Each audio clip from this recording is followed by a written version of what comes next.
After seeing the stock numbers on the Caitlin Clark Kobe 5, I'm realizing that I was completely wrong about these. Initially, I thought that these might not perform. Have you ever wondered what happens when a pair of basketball shoes turns into gold overnight? Have you ever seen a sneaker release shake up the big leagues and leave executives scrambling? The buzz started at dawn when Nike quietly dropped Caitlin Clark's first signature Kobe 5 Pro Fever Edition at a retail price of $190. Within minutes, the digital shelves were empty and resale sites lit up like Times Square on New Year's Eve. Market data flashed, sold out in 10 minutes, and dealers across the globe rubbed their hands at the thought of flipping these kicks for triple digits. It was a textbook case of scarcity driving demand, but no one saw the magnitude coming. By the time most fans woke up, prices had soared past $300 on StockX, $400 on GOAT, and flirted with $500 on Flight Club. Well, but just wait until I show you the stock numbers on these. Not only that, but apparently her jersey is in high demand too after she publicly Nike's top brass were left scratching their heads as spreadsheets filled themselves with ever-rising numbers.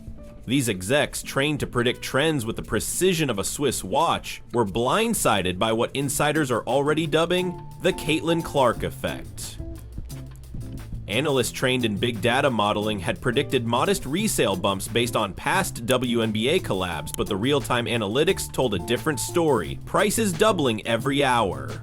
Meanwhile, sneakerheads armed with bots swept size after size off the virtual racks, leaving casual buyers empty-eyed and desperate. It was a raw demonstration of how one athlete's star power can override even the most carefully calibrated supply algorithms. Banded Angel Reese. I didn't think that this colorway was going to do too well at first, but pre-sale is saying otherwise. These are currently pre-selling.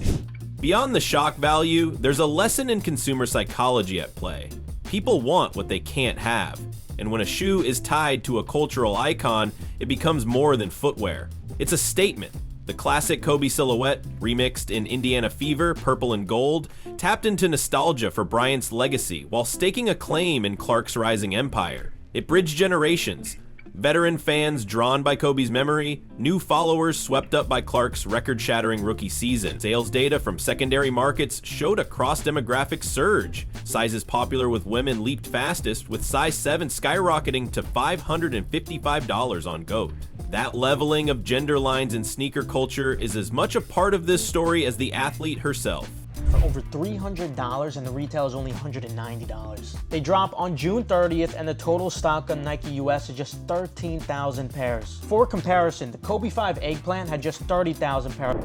Nike executives spent the afternoon in emergency video calls, rerunning demand forecasts and wondering if they should have printed more than 13,000 pairs.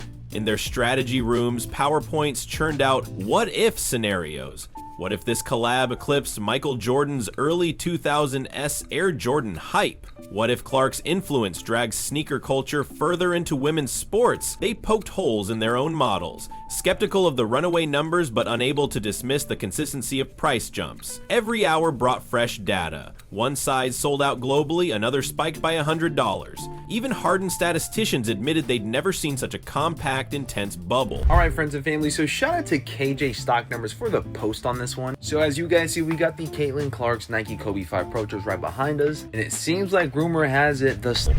Meanwhile, collectors in Tokyo, Paris, and Lagos watched live price feeds on specialized apps built in Python with real-time dashboards. These tools, originally designed for high-frequency trading, now tracked sneaker fluctuations, 24-hour charts resembling Wall Street indices. The whole affair felt like watching a financial market unfold in slow motion, except the commodity was rubber and leather. Chat rooms brim with excitement. Did you see size 8? It went from $375 to $430 in 10 minutes. Every mention, every retweet sent ripples across the network of resellers and influencers. Traditional sneaker drops unfolded over weeks, preview campaigns, limited in-store releases, staged lineups. This was digital first, a midnight code push that left brick-and-mortar shelves untouched. It was a reminder that the future of footwear is algorithmic, not analog, Yet the analog charm of lining up with friends, trading gossip about heat levels, and sharing that first unboxing thrill still matters. It's the human side of hype that turns a shoe into folklore. And folklore, it turns out, commands premium prices. Stock numbers on these will be extremely limited as 13,000. These are loaded up on the sneakers app for June 30th for the retail price tag of $190.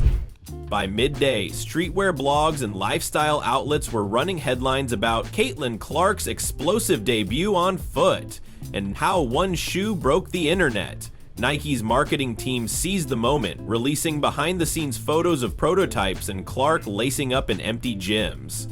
Their official channels downplayed the resale frenzy, focusing on craftsmanship, hand-stitched overlays, zoom air cushioning, Kobe's signature on the tongue. But the real story unfolded on resale platforms, where supply dwindled and the prices rose in a near-perfect reflection of Clark's on-court ascent. Calls to action flooded social feeds, sneakerheads tagging friends, resellers hyping drops, fans debating whether to pay quadruple retail or wait for restocks. And here's the kicker. Industry insiders say Nike already greenlit a second drop for October with white and sky blue colorways, exactly because they saw the numbers blow past every forecast.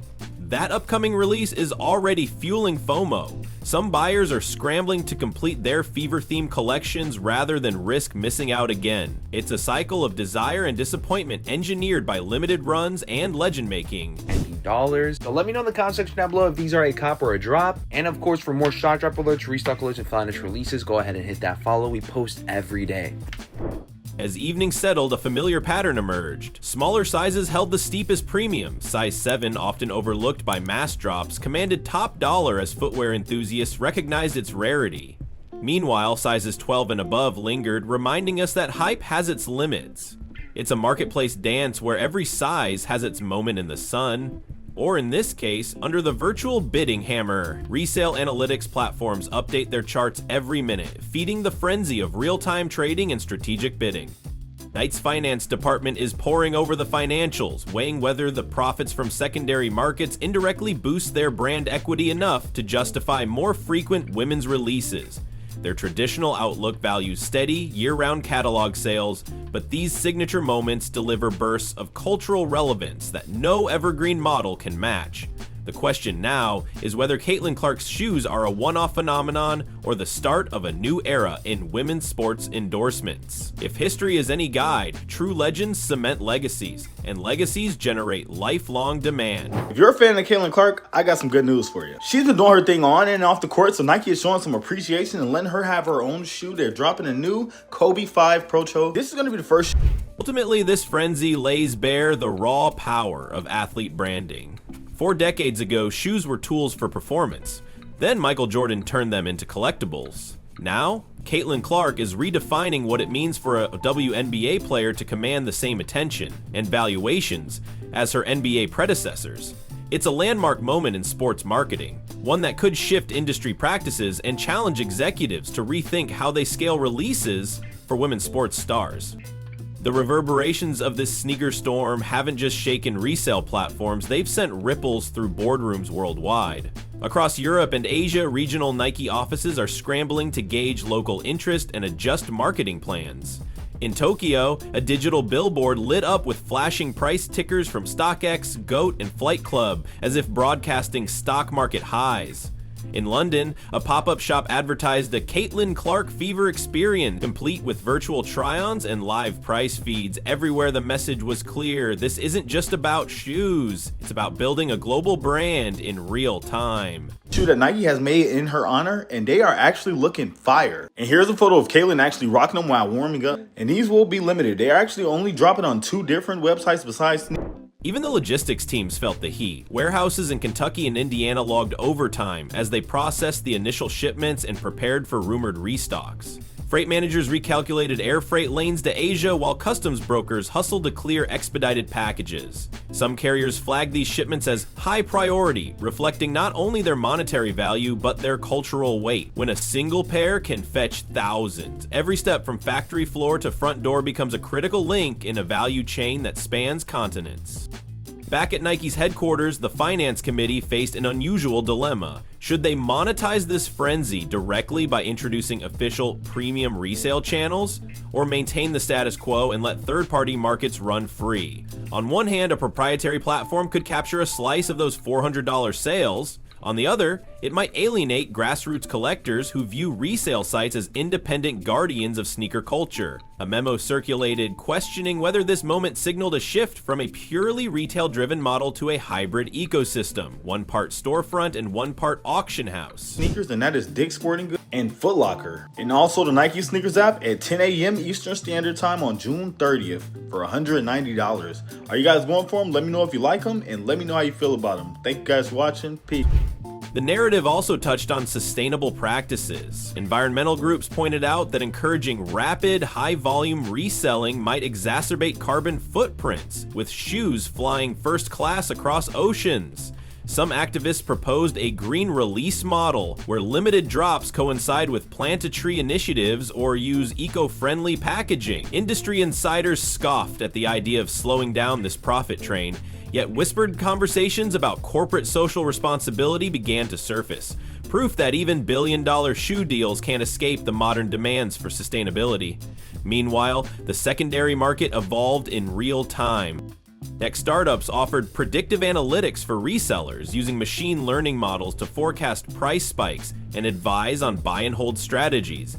Telegram groups formed Caitlin Clark watch lists where members shared screenshots of live listings and coordinated bidding sprints. It was a high-stakes game of digital chicken, who would blink first and cash out before prices tumbled, and who would hold out in hopes of hitting the $1,000 mark. The collective thrill of the chase brought a new dimension to sneaker collecting, one that blurred lines between fandom and finance. It's pretty cool. It's got I feel like it's fever, but it's also Iowa, so you get the best of both worlds. I have another one that you'll probably see me wear later on that is even more fever. On social media, memes proliferated. One viral post showed Clark's face superimposed on a blazing fire, with the caption, "Burning rubber, breaking records." Another compared the price chart of her Kobe 5S to Bitcoin's roller coaster, tongue firmly in cheek.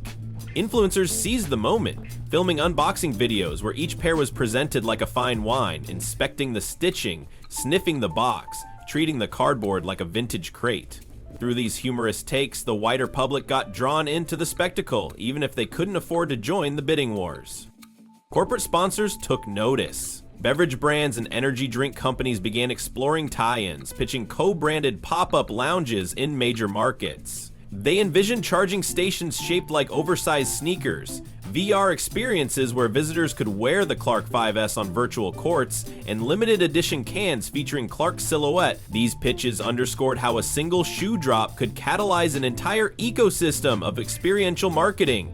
A far cry from the days when sneakers were simply hung over telephone wires as neighborhood trophies.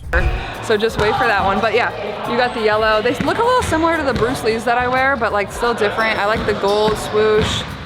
It's the black and yellow. You can't go wrong.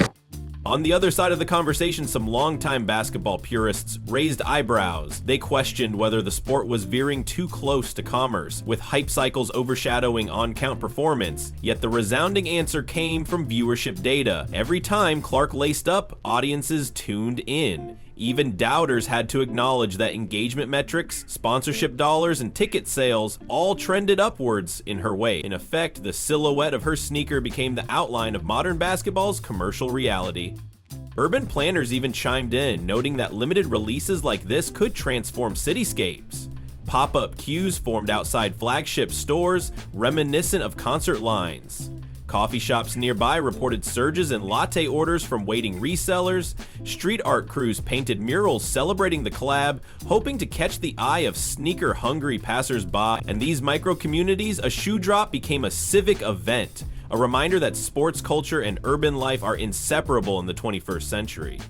Sports economists weighed the long-term implications. Would future collective bargaining agreements factor in off-court shoe deals as part of player compensation? Some argued that Clark's success could set a precedent, entitling WNBA stars to larger revenue share percentages from signature products. Negotiators took note, sensing newfound leverage for athletes in brand partnership discussions. The interplay between salary caps and endorsement earnings suddenly looked more intricate than ever before. In locker rooms across the league, teammates offered playful jabs and genuine encouragement. Veteran players saw Clark's breakout moment as validation for the WNBA's growth trajectory. Younger prospects dreamt of their own signature lines. Coaches turned pregame meetings into branding sessions, reminding players that their on-court excellence could translate into off-court opportunities. The room buzzed with a mix of disbelief and ambition. If one rookie could ignite this level of mania, what heights remained untapped? At universities known for strong women's basketball programs, campus gear stores felt aftershocks. Shortages of Nicholas Anderson hoodies and Kylie Richards sweatpants coincided with the frenzy. Student athletes noticed increased interest from footwear scouts as brands expanded their search for the next Caitlin Clark. Suddenly, recruiting pitches featured not just Xbox support and academic prestige, but the promise of signature lines and global visibility. Caitlin Clark and Nike are officially dropping Caitlin Clark's Indiana Fever player-exclusive Kobe 5s in just a couple weeks. So this shoe was first seen being worn by Caitlin and was Even traditional merchandise channels adapted. Local team stores revamped their POS systems to integrate live resale feeds, allowing customers to compare in-store prices against online auctions. Some experimented with resale credit, offering store coupons based on verified listings of sold pairs. thought to be a colorway made just for her, up until just a couple days ago, where Nike's official images of the shoes got leaked and the announcement was made saying that everyone will now have a chance to wear her.